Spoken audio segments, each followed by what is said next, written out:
So what I want to discuss today is I definitely want to keep this more as a conversation session. So if you have any questions or anything like that, feel free to stop me. But in this session, what I want to do is share my experiences with being in large organizations, in agile coach roles and scrum master roles, and why comparative agility was a great tool to kind of help get my work seen and be more visible within the organization across different spaces. And I want to share ways that this could help you help your teams, and also share my process that I used to maybe help you benchmark off of an approach that you can use within your company. And again, we'll have a session for Q&A at the end. But before I get started, I want to tell you a little bit about me. So, my perspective, just to give a full disclaimer, is my perspective is really based on large organizations.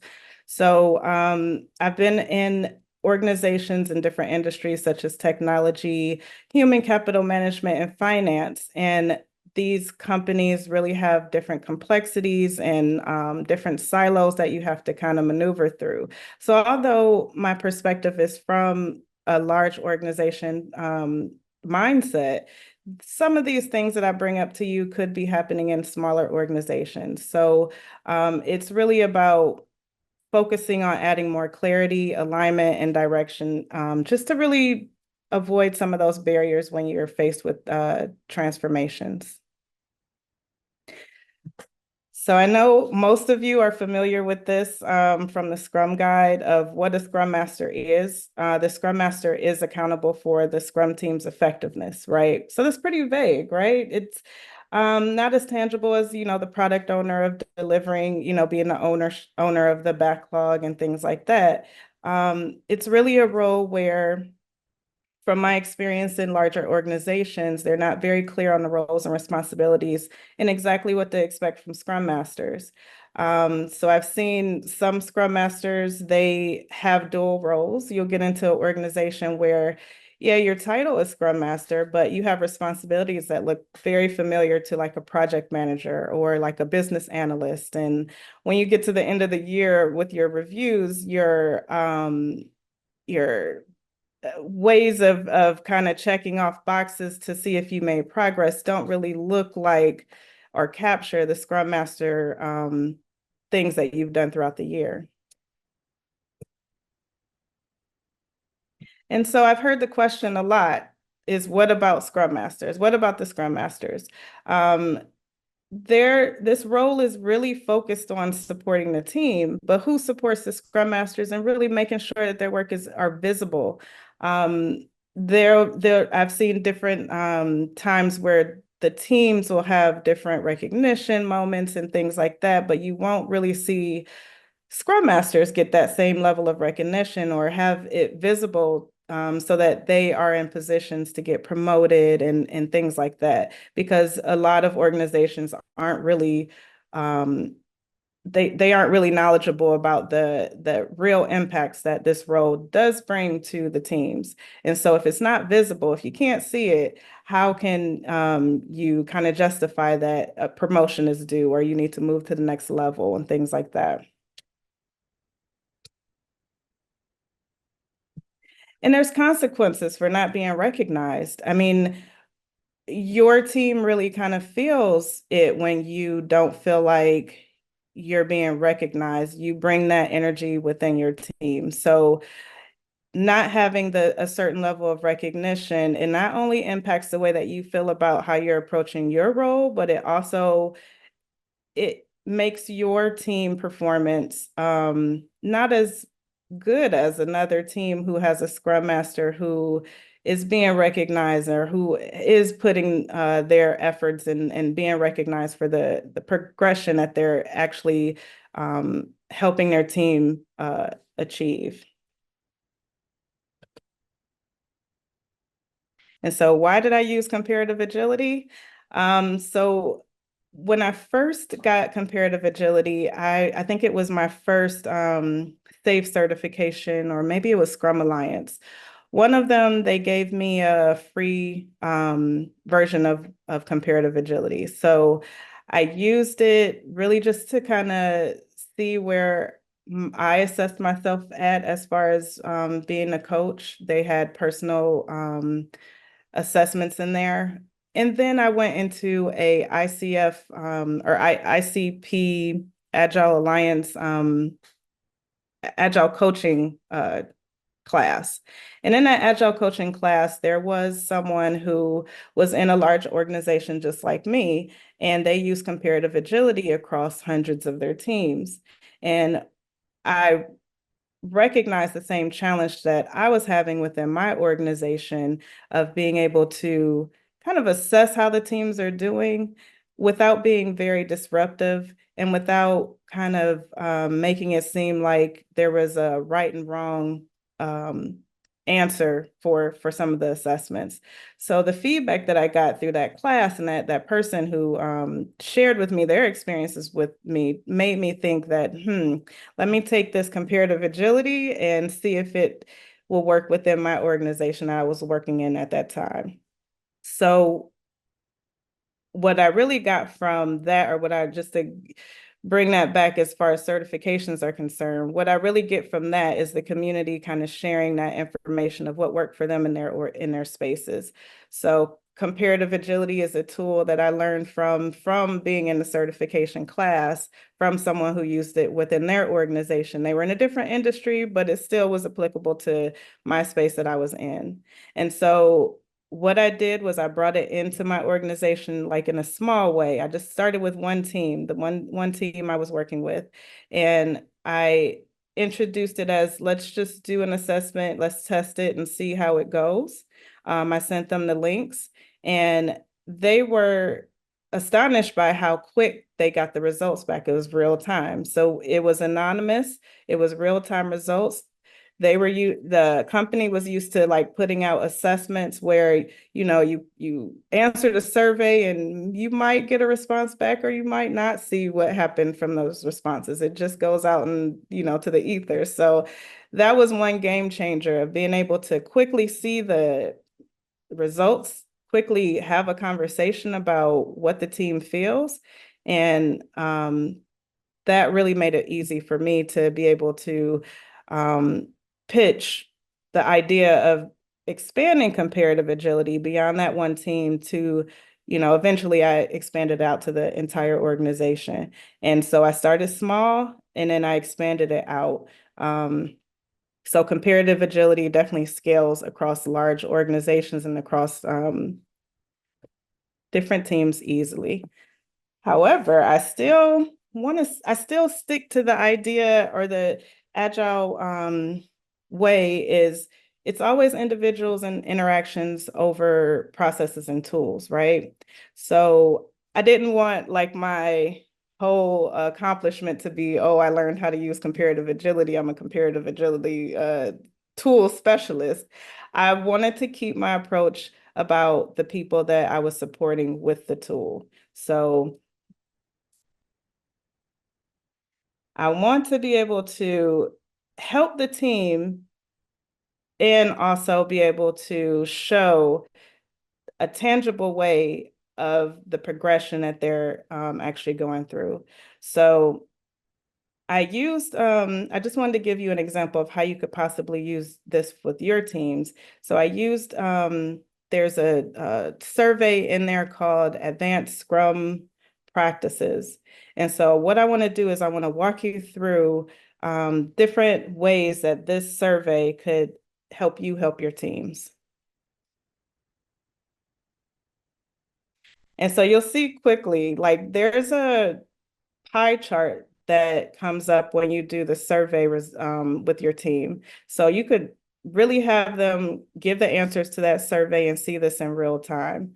It's very impactful to have a visualization like this that you see on the screen to really represent the voice of the team. And so a way that you could use this is, if your leadership team is maybe asking, how's my team's doing?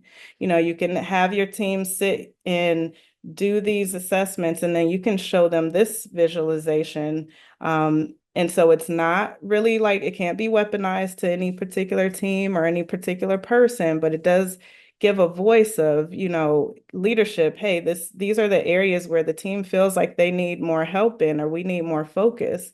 Um, another approach here is that in some of these sections, it lets you put in notes. It lets the person who is taking a survey put in notes. So um, it's another way to really kind of authentically show up to the leadership team and say, here's what your teams are saying, without, any kind of judgment, any kind of um, penalization on any kind of person on the team.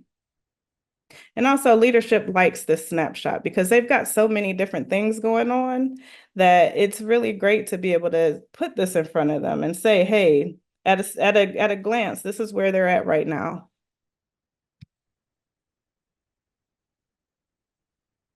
Another way you can help your team is to identify improvement areas. So there's a breakdown underneath every survey where it tells you the key strengths, the key opportunities, and recommendations. Um, Key strengths, sometimes the team wants to see it, but more than likely they want to focus on the key opportunities. So this helps you kind of focus on the areas that they feel that they need to work on. And sometimes you feel like the team needs to work on something. Maybe you feel like the sprint reviews need help, or the planning sessions need to be better. But when you have them do this assessment, it's something completely different. So it gives you an opportunity to really see the evidence of what the team actually feels like they want to work on, and you're actually working on the things that they feel is important, as opposed to just what you think that they should work on. It's also helps you to kind of focus your efforts on the most important first, so that you're not working on some things that, yeah, of course, there's a lot of things on the improvement list, but what is the one thing or the one leverage point that you can help the team get improvement on, that'll give you bigger results quicker? So being able to see this quickly, you don't have to wait months at a time in order for you to get these results. You can see them right when they take this assessment. It helps you really kind of focus your attention and help leadership and help your other partners in your team figure out what's the best area to focus on. And then, of course, agility practices. There's a breakdown, a bar chart where you can really dig into each section and figure out where the team is stronger in. Also, if you have multiple teams, like you might have 3 or 4 teams, you can see or do a comparison between those groups and figure out, okay, this group is stronger in maybe these particular events. Let's go to that team and figure out what they're doing so that we could kind of benchmark and, knowledge share between teams. It gives you that opportunity to be able to figure out what are the different practices that groups are doing, what's working really well for them, and how can we amplify that? And then also, if there's something that they're struggling with, like say, for instance, on here, you'll see accountabilities is really low. That might be an opportunity to have a training class about the different roles and responsibilities, who's accountable for what. Or maybe it's not a matter of identifying that. Maybe it's more of a matter of just really getting aligned and clear on who is expected to do what. So a lot of these assessments, you'll see the numbers, but you always have to kind of dig into the narrative after you have these assessments, because you could think it's one thing, but then after you talk to the team, it could be something completely different. So it gives you a starting point, but it doesn't give you like the answer. You have to kind of get this assessment and then go to the team. You always take it to the team to get more of the narrative and get really specific on what assistance or what help they need.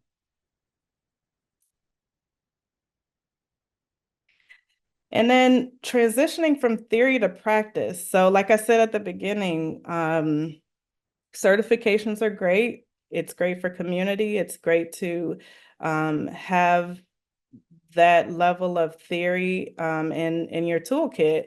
However, when you take that information and you put it into a corporation or you put it into a place that has always been doing the same things over, a certain amount of time, and it's really hard to be able to, put those changes in the organizations because you're dealing with resistance and things like that.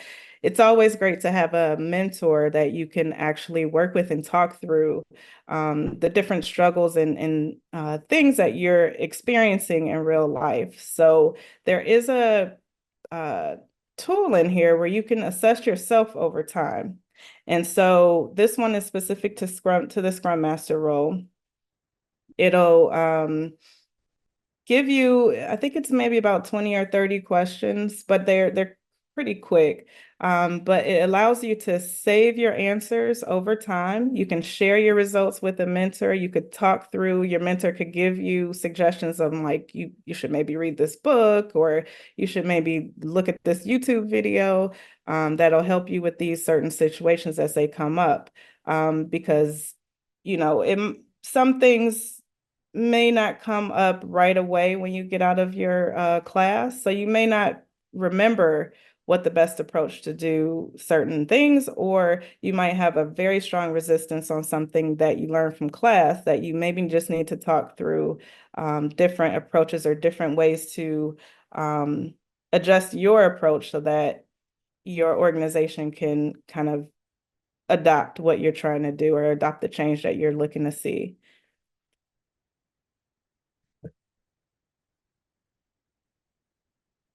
All right. And then this is my process that I use. So I just want to share this with you. Um, what I usually do is when I begin, I co-create the goals. So I make sure that the goals for the assessment is created with the team. So if we're trying to get leadership to understand the voice of the teams, or if we're trying to really figure out where we need to focus our training on, I really get clear on what is our desired outcome at the beginning of the assessment. So I co-create those goals with the team. And then also I honor the organizational events. So if there's some sort of a survey that always goes out in the organization at a certain time, I stay away from that time. Or if there are a lot of releases happening during a certain amount of time, I stay away from that. So I definitely honor what's happening in the organization and make sure that I'm not burning people out with assessments.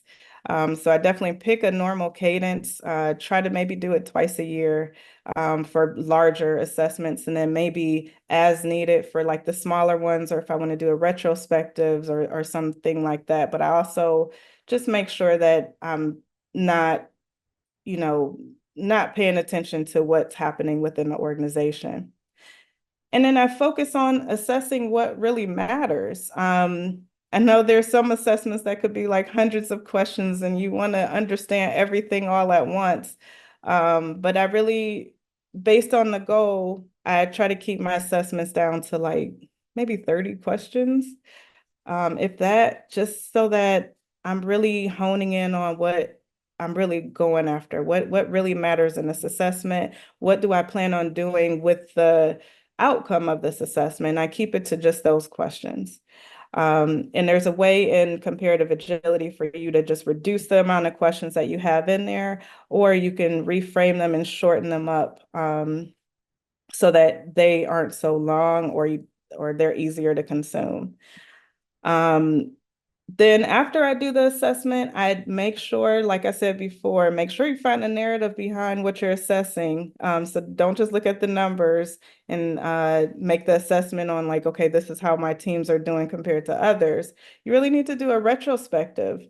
Do a retrospective and really figure out what's the meaning behind this, the numbers that you got back from the team. What are some things that they want to stop, start, and continue?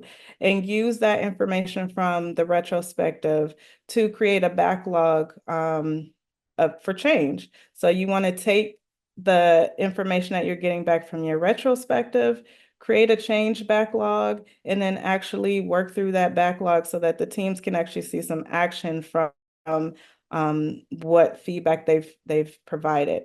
And then also it makes it more visible for you to be able to, or for Scrum Masters or for coaches to be able to show this to the organization of, hey, we've got this backlog of things that the team says that they want to change or they want to work on.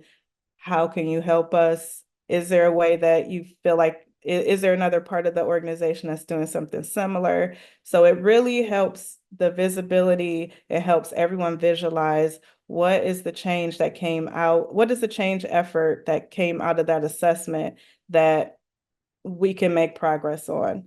And then the next one is just measure progress over time. So don't just set the backlog out in there and forget it. Actually reassess, see how everyone's doing. You might have dropped in one area and made progress in another, but measure it over time and compare the teams against themselves, not against, anything outside of that. Measuring over time will definitely help you be able to show the progress to the organization and also be able to make the team feel like it's worth actually doing an assessment, because no one likes to kind of do an assessment and they don't see anything from it, no action, no improvement. So measuring over time and actually showing that progress, communicating it out, having your leadership team communicate it out, have recognition. It goes a long way, and then it'll be a sustainable kind of practice that you could put into the organization. It could become the DNA of the organization, actually, where you could kind of have a normal cadence where people expect to do this assessment and they can get excited about doing this assessment.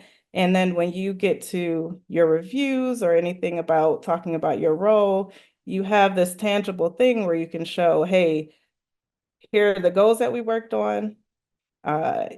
We made it this normal cadence. This is why this mattered to us.